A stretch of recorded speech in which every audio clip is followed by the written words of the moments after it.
New engaging beginning version. Is the baby mine, Madison? I asked her that in front of all our guests.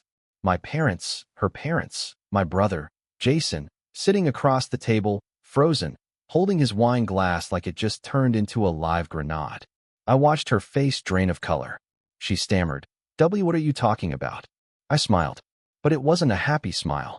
It was the kind you give right before setting a house on fire. It's a simple question. You're pregnant. I'm wondering, which of us put it there? Gasps. Chairs shifting. Jason dropped his fork. Madison's fake laugh cracked through the silence. Honey, what's wrong with you? This is our anniversary dinner. Oh, I know, I said. It's the perfect night to celebrate love, family, loyalty. Then I reached into my jacket and dropped her unlocked phone on the table. Her messages with Jason were still open. The last one read, "He still doesn't know? I'm ovulating. If we're lucky, the second kid will look enough like him." The room exploded. My mom stood up, horrified. Madison looked like a deer in headlights, blinking, trying to come up with a lie. Her usual routine. Jason mumbled, "Bro, Shut your damn mouth," I snapped. "You stood next to me on my wedding day. And then you stabbed me in the back with the same woman I built my life with." And that's when Madison turned. The sweet, innocent wife mask, gone. "Maybe if you weren't so boring, I wouldn't have had to go find what I needed elsewhere," she spat. "Jason was there for me. You never were." My fist clenched so hard my knuckles went white. But I didn't hit. Not yet. Instead, I tossed 2 envelopes on the table. DNA test. And divorce papers. Tomorrow, we find out who fathered that thing inside you. And then we burn everything. She gasped. Jason looked like he might puke. And me?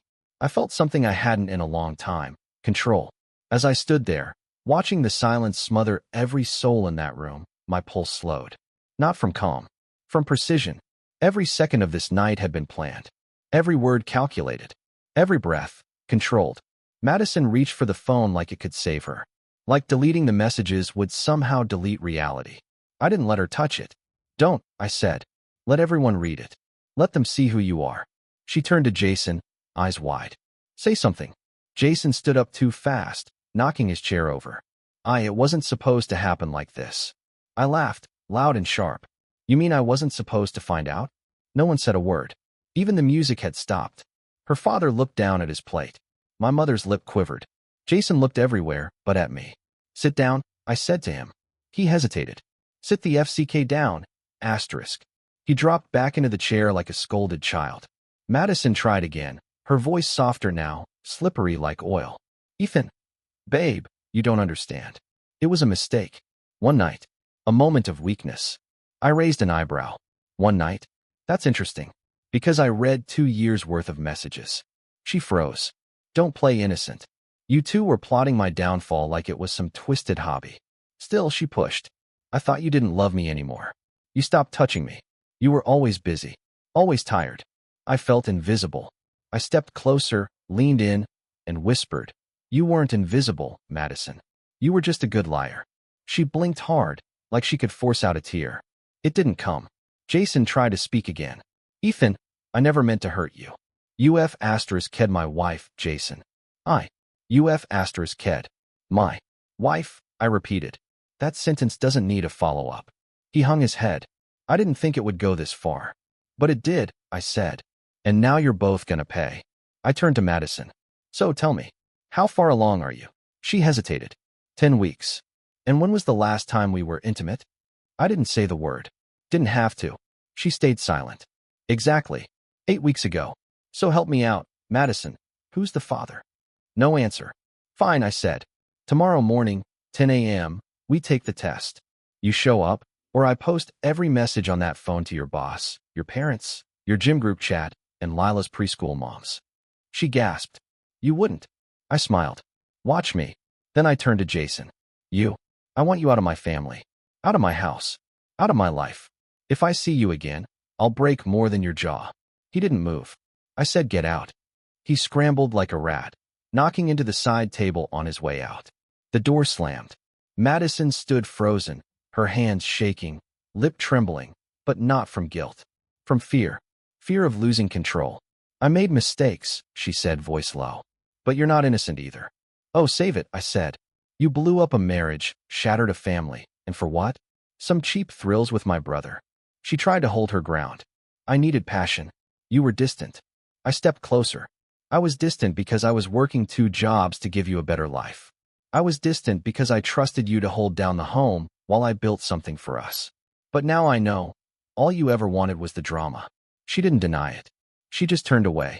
I walked upstairs, leaving her in that dining room, alone with the broken wine glasses and broken dreams. I went into Lila's room.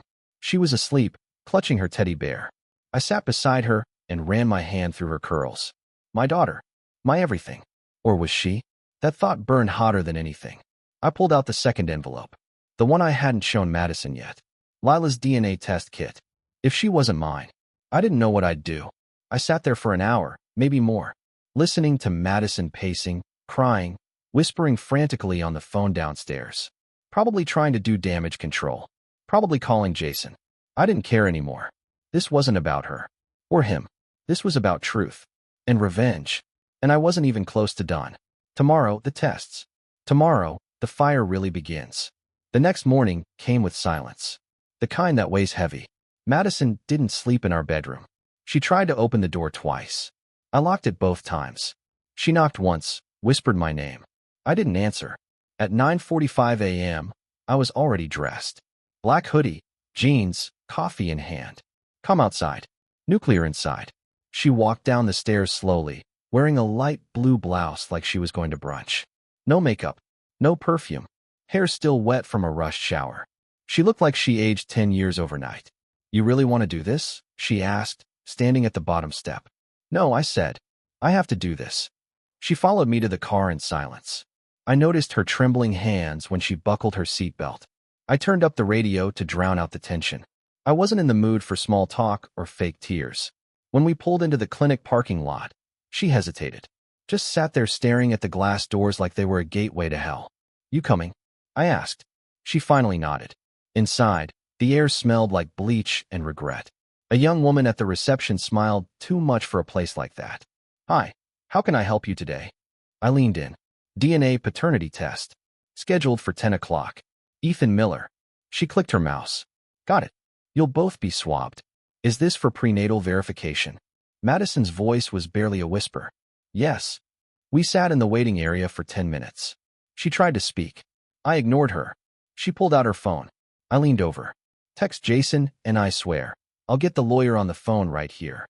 She looked stunned. I wasn't. I gave her a look. She put it away. They called us in. A nurse with tired eyes explained the process. Buccal swab.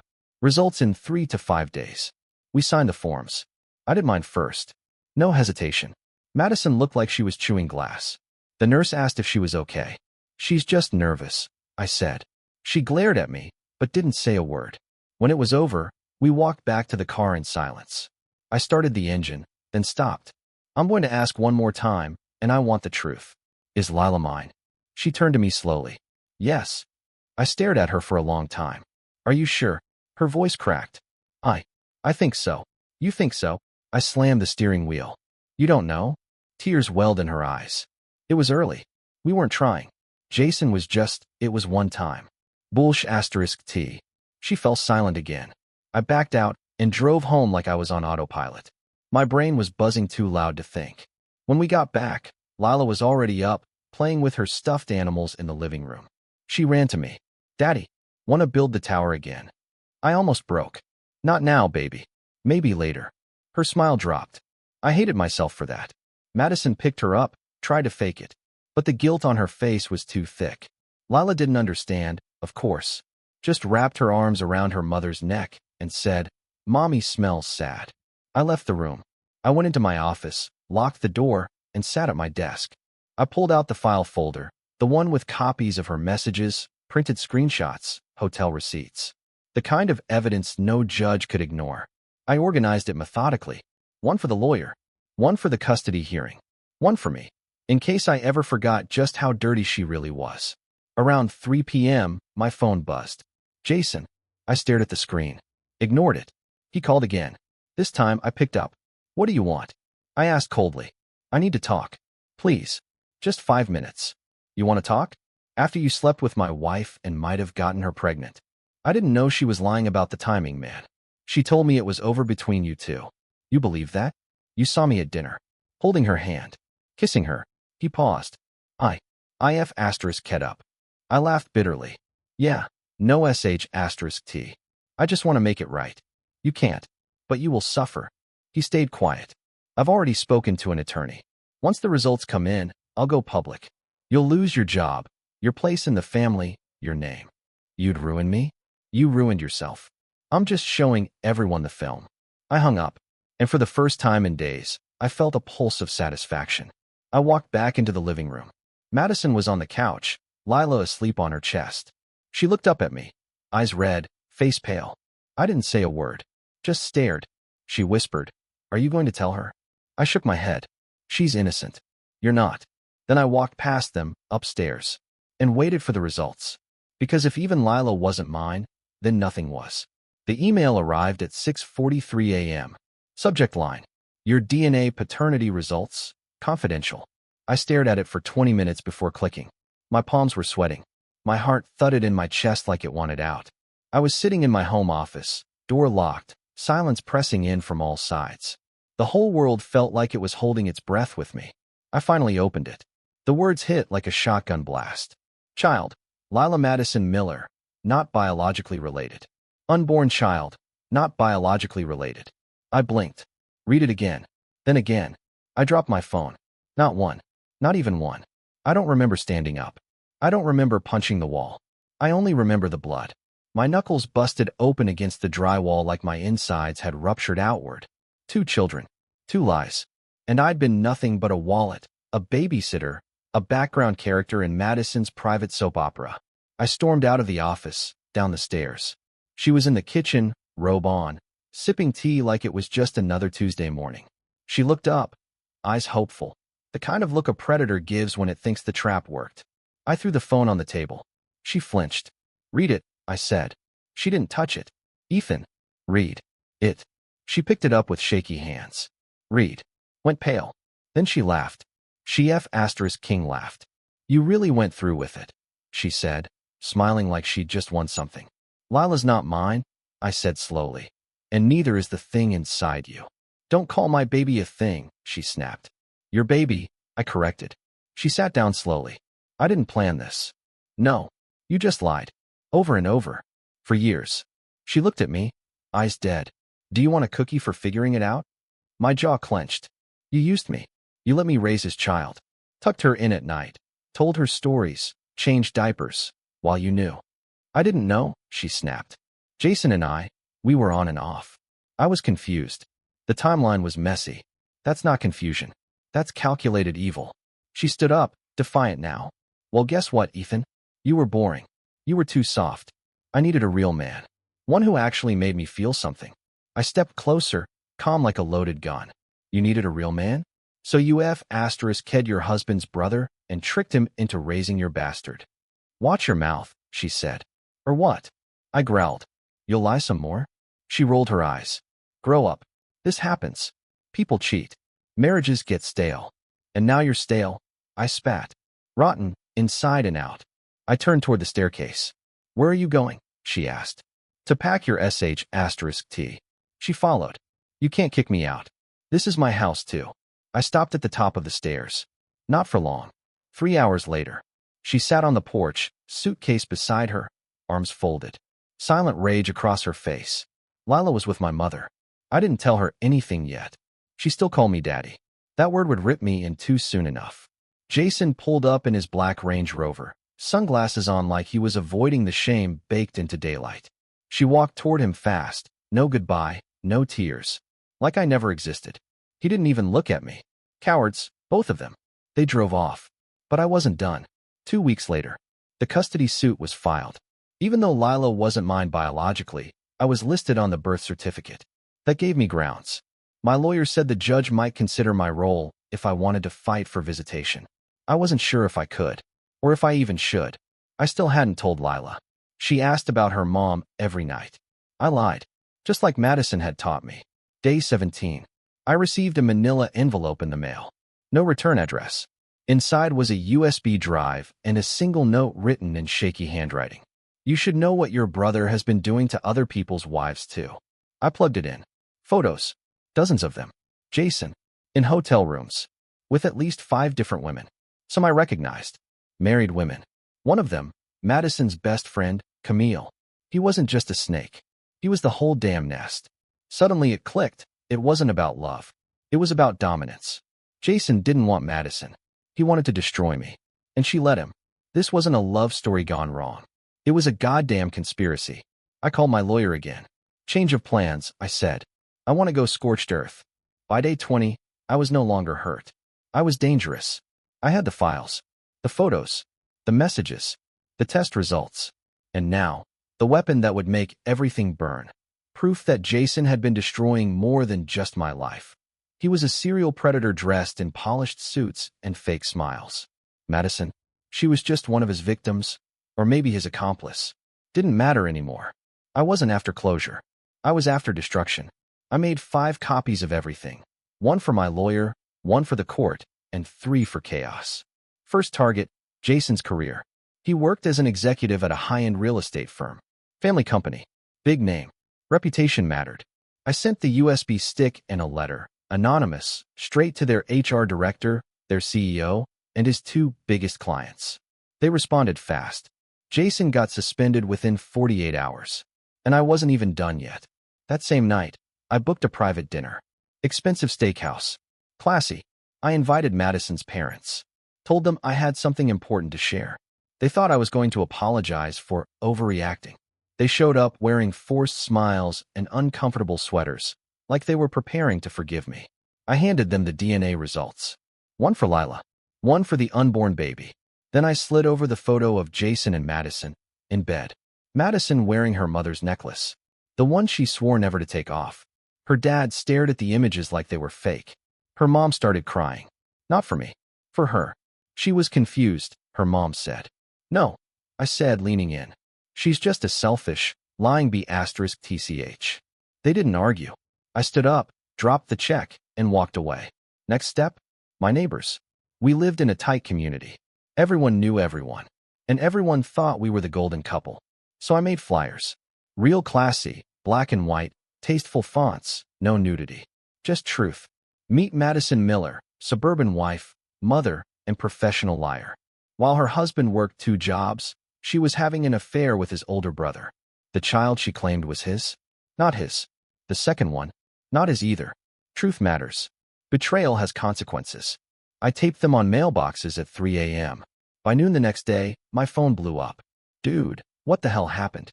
Is this real? She cheated with Jason? No way. One neighbor, a quiet guy named Brian, shook my hand and said, "Takes guts to expose that. Most men just drink themselves to death." Jason called again. I ignored it. Madison texted, "You've gone too far. My mom won't speak to me." I didn't reply. She showed up at my door 2 days later, makeup smeared, hair wild, wearing leggings and one of Jason's old hoodies.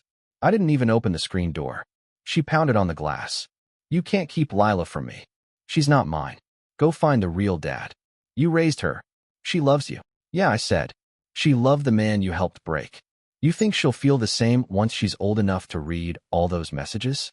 When she finds out what you did?" Her eyes filled with tears. But it wasn't sadness. It was panic. "You're turning her against me." "No," I said. "You did that yourself. She tried one last time. We can fix this." I stared at her like she was insane. "Fix what? Your DNA? Your lies? Jason's D**CK?" That finally broke her. She screamed and ran to her car, knocking over my garbage can on the way out. I didn't care. She belonged in it anyway. Then came the final move. 1 post. 1 video. I compiled everything. Voiceovers, screenshots, photos, the DNA results, security cam footage from the clinic, even a voice memo of Madison yelling at Jason about ruining the plan. I uploaded it anonymously to Reddit first, then to YouTube, then to a local Facebook group where Madison and Jason were both still members. It went viral. Comments exploded. DMs flooded in. Some cheered. Some cried. Some shared their own stories of betrayal. Women messaged me saying, "You're the voice we never had." Madison's Instagram? Nuked. Jason's LinkedIn? Deleted. They both vanished from every digital space like ghosts that knew the fire was chasing them. But I wasn't done. The court date came. I sat in a suit, clean-shaven, confident. Madison showed up with a cheap lawyer and bags under her eyes. She asked for joint custody. I laughed out loud in the courtroom. My client is not biologically connected to the child, her lawyer argued. But he played a father's role. That counts. The judge raised an eyebrow. Miss Miller, are you admitting you knowingly lied about paternity? She froze. The judge leaned forward. Because if you are, I'm prepared to file a motion for perjury and intentional emotional abuse. Madison's mouth opened. No sound came out. The request was denied. She got visitation. Supervised. Jason didn't even show up. Coward to the end. I walked out of that courthouse feeling 10 feet tall. They thought they broke me. They built a monster instead. And I still had one last card to play. It had been exactly 42 days since I kicked her out. 42 days of silence. 42 days of peace. Until one night, I heard a knock. Not the aggressive banging she did last time. No, this was soft. Like she was ashamed to exist. I checked the camera. It was Madison, standing on my porch. Hoodie pulled over her head. No makeup. Hair tied up like she just gave up. Holding something in her arms. At first I thought it was a bag. Then I saw the baby bump. I didn't open the door. Just turned on the speaker. What do you want, Madison? Her voice cracked through the speaker. Ethan, please. I didn't know where else to go. I almost laughed. What? Jason's mansion kicked you out too. She looked down. He left. Of course he did, I said. He's not a father. He's a snake with a Rolex. She looked up again. Can we talk? Please. I just want 5 minutes. I stared at her through the screen. The woman who lied to my face, used me, let me raise her child, cheated with my brother, and tried to play the victim when it all exploded. 5 minutes. I opened the door. But not for her. For the show. 5 minutes, I said. Not a second more. She stepped inside like she was walking into church. Looked around like she missed something sacred. Still looks the same, she whispered. Yeah, it still smells like betrayal too, I snapped. She winced. I deserve that. You deserve worse. So talk. She sat on the edge of the couch, still holding her belly like a prop. I'm alone, she began. Jason left the second I told him I was keeping the baby. He said he never wanted this. Said I was just entertainment, while his real girl was in Miami. I blinked. You mean to tell me you got cheated on by the guy you cheated with? She looked away. I couldn't stop the grin. Karma's a bitch, huh? She wiped a tear. I messed everything up. I know that. I was selfish. I ruined a good man. Yeah, you did. You ruined too. I thought Jason loved me, she said, her voice cracking. He said I was special, that you didn't appreciate me. He made me feel like I mattered. And then you found out you were just number 6 on his list. More tears. Real this time. Or good acting. I couldn't tell anymore. I don't have anywhere to go, she said. I'm crashing on a friend's couch. I've got no job, no money, and I'm giving birth in 2 months. So what? I asked. You want me to save you again? She didn't answer. You're not here for Lila, I said. You're not even here because you miss me. You're here because no one else wants you. She stood. You're right. I don't deserve a second chance. But I'm still the mother of your daughter. I walked closer, slowly, until we were eye to eye. She's not my daughter. You raised her, she snapped. She thinks you're her father. And when she's old enough, I'll tell her the truth. She broke then. Physically. Emotionally. Her legs gave out, and she collapsed on the floor, sobbing. I'm sorry, she kept saying. I'm sorry. I didn't know I was capable of this. I hate myself. I hate who I became. I ruined everything. I watched her. This broken, hollow version of the woman I once loved. But I felt nothing. Not pity. Not hate. Just distance. I gave you a life people beg for, I said. And you traded it for quick thrills and stolen moments. She didn't respond. I won't call the cops.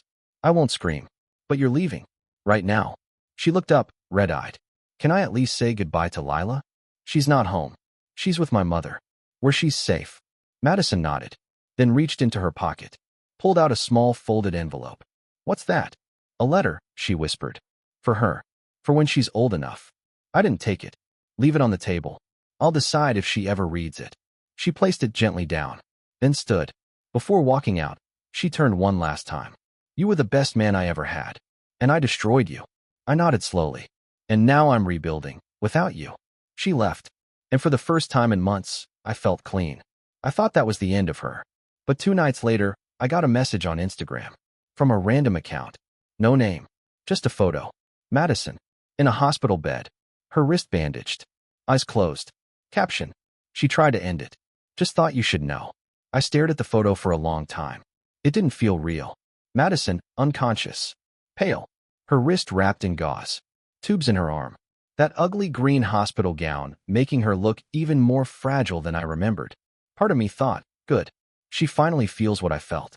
Another part felt nothing at all. But there was something else too, a quiet, uncomfortable itch in the back of my head. Not guilt, not pity, responsibility. Not for her, for Lila. No matter how twisted things got, Madison was still the woman Lila called Mommy. And if Madison died, I'd have to explain that to her. I'd have to look that little girl in the eye and tell her why her world fell apart again. So I got in the car. The hospital smelled like antiseptic and sadness. The front desk nurse looked up as I walked in. Madison Miller, I said. She checked the chart. Room 409. End of the left hall. She's stable. Psychiatric evaluation pending. I didn't say thank you. Didn't feel like there was anything polite left in me. I walked the hallway slowly, my boots echoing on the tile. Nurses passed me without a glance. It was too quiet. Hospitals are always too quiet, until they aren't. When I reached her room, I paused. She was awake now, lying there like a ghost. Hair messy, skin pale, eyes distant. She looked smaller than I remembered. Weaker. Her arms crossed over her stomach like she was trying to hold herself together. She looked up as I stepped in. Her voice was soft. I didn't think you'd come. I didn't think I would either, I said. Silence. Then she whispered, I didn't do it for attention. I nodded. Then what? I just couldn't breathe anymore. I wake up every morning with my stomach in knots. I see your face. Lila's. Jason's. Everything I destroyed. I leaned against the wall, arms crossed, eyes locked on her. You didn't try to kill yourself, Madison. You tried to escape the consequences. She blinked. Hard. You really think that? I know it. She turned her head away. You're right. I couldn't take it anymore. The stares. The silence. The messages. My mom hasn't returned a single call. Jason's blocked me. The baby kicks at night, and I start to cry because I don't even know how I'm going to raise him. I stayed quiet. She looked back. You hate me. Yes, I said honestly. I do. Her lips trembled. But I don't want you dead, I added. Because if you die, I have to clean up your mess. Again, she flinched like I slapped her. And Lila, I continued, doesn't deserve to lose both her parents to your selfishness. She nodded slowly. I know. I'm sorry. Stop saying that word, I snapped. You don't know what it means. You say it like it's a magic eraser. It's not. She started to cry. Soft, pathetic sobs that echoed in the sterile room. I didn't comfort her. I let her cry. Finally, she asked the one question I knew was coming. Do you still love me? I looked her dead in the eyes. No. She looked like she'd been shot. I love the version of you I thought was real. That woman died the day I read those messages. She covered her face with her hands. I stepped toward the bed, pulled the chair out, and sat. Here's how this is going to go, I said. You're going to get help. Therapy. Medication. Whatever the doctors tell you. You're going to raise that kid, your kid, and do it without my name involved. She nodded. And when it comes to Lila, you get visits. Supervised. No sleepovers. No overnights. Until I say otherwise. She looked up. You're keeping her? She's not mine by blood, I said, but she's mine by choice. I'm not abandoning her like you did me. Another tear rolled down. You're not the same man anymore. No, I said. The man you knew died in that dining room. The one who replaced him doesn't forget. Doesn't forgive. I stood up. One more thing, I said, reaching into my coat. I pulled out a small voice recorder. Jason, you remember that time you screamed at him about ruining the plan? You were loud enough to wake the neighbor's dog. My security system caught the whole thing. And now it's public. Her eyes widened. I posted it this morning, I said. 3,000 shares in 2 hours. You're famous now. She said nothing. I'm done protecting your dignity, I added. Now the world gets to see the queen of lies without her crown. I turned and walked toward the door. She called after me. Ethan, wait. I stopped. I still think about you. Every night. I didn't look back. Then remember this, I said. You had everything, and you chose Jason. Then I walked out. That night, I tucked Lila into bed. She looked up at me with big eyes. Daddy, is Mommy okay? I kissed her forehead. She will be. But she's not coming home. Oh, she said softly. Okay. She turned on her side, hugging her teddy bear, and whispered, I like being with you better anyway. 2 months passed. Madison stayed quiet, probably because her phone was still blowing up from the video. Comments didn't stop. DMs didn't stop. She tried to play the victim at first, posted some nonsense about mental health and deep regrets. It backfired. The internet doesn't love cheaters, especially ones who lie about children and wreck families. Jason moved to Texas, probably hiding behind some startup and pretending none of it happened. I didn't care. He was just noise now. Me? I was rebuilding. And then I met Claire. She wasn't dramatic. She didn't talk about astrology or manifesting crap. She worked in IT. Smart. Sarcastic. Wore glasses when she read. Said what she meant. And most importantly, she didn't flinch when I told her the truth. We met at a bookstore, of all places. I was getting something for Lila. She was standing in the same aisle, holding a coffee and reading a biography about some forgotten war hero. I made a dumb comment about the title. She fired back with a joke. I smiled. She didn't smile back, just raised an eyebrow like, try harder. That got me. We went for coffee the next day. I told her everything. From Madison to Jason to the fake fatherhood. I expected her to run. Instead, she said, you're still standing. That's impressive. And somehow, that meant more than 1,000. I'm so sorry, yes. Lila liked her. That mattered.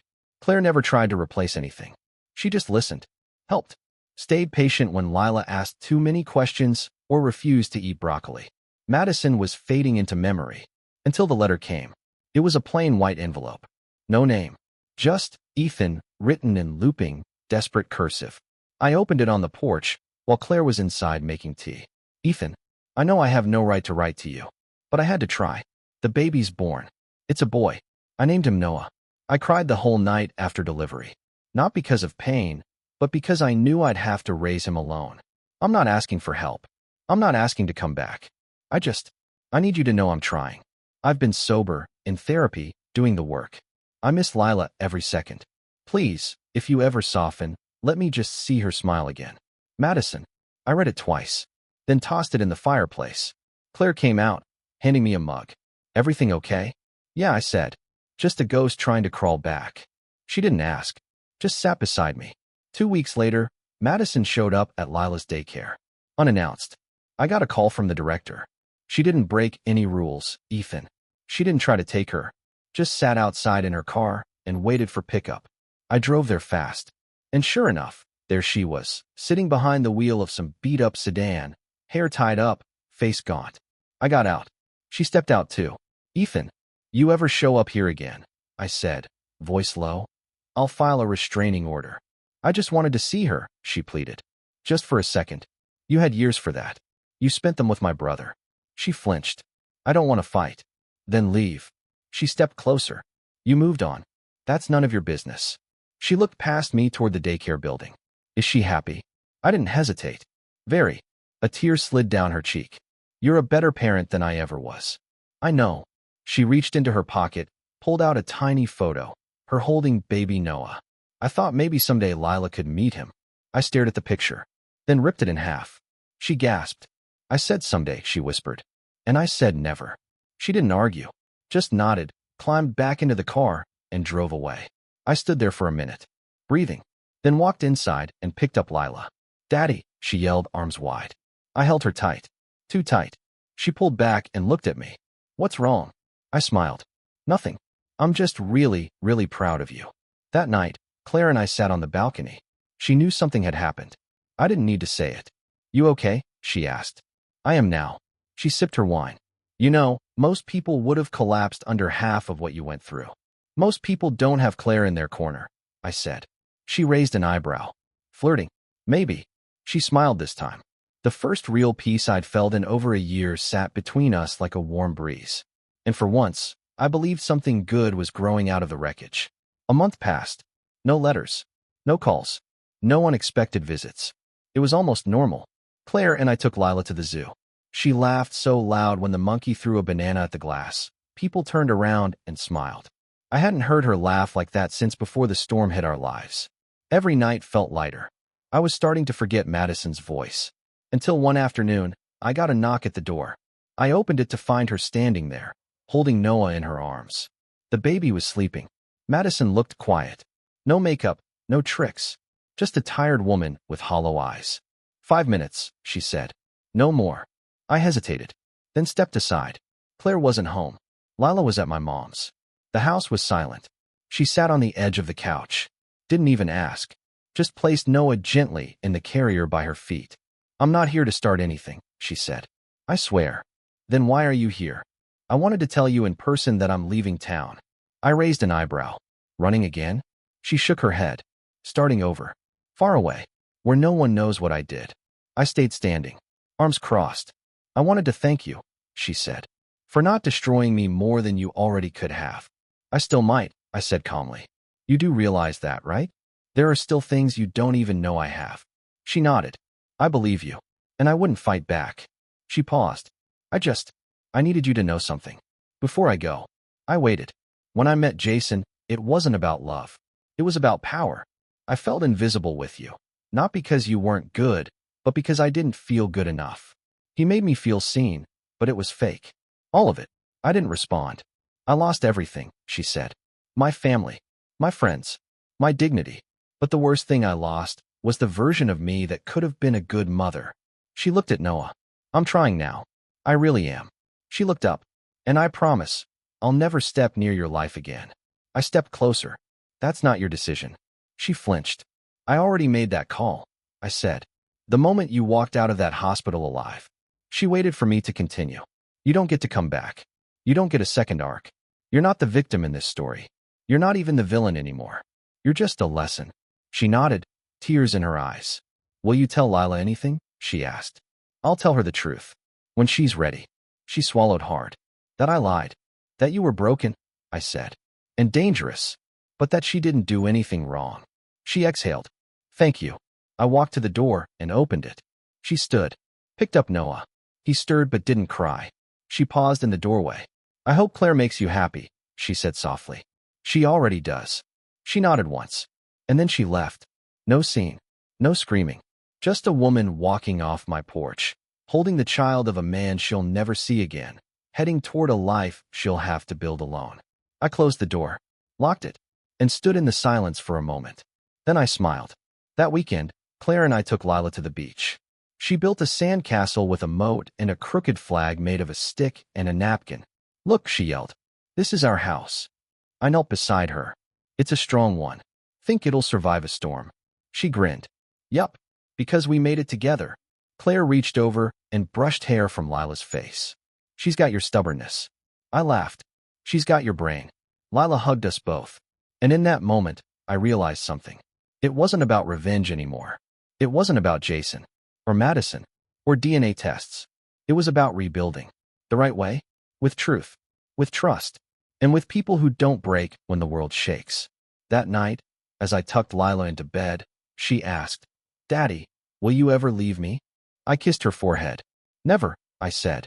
Not even if the sky falls. She closed her eyes and smiled. In the end, Madison didn't win. Jason didn't win. I did. Not because I destroyed them, but because I chose me. I chose peace over poison, truth over fantasy, and family, real, messy, honest family, over blood. Some people will betray you. Some will break you. But if you rise, if you heal, they'll never touch you again.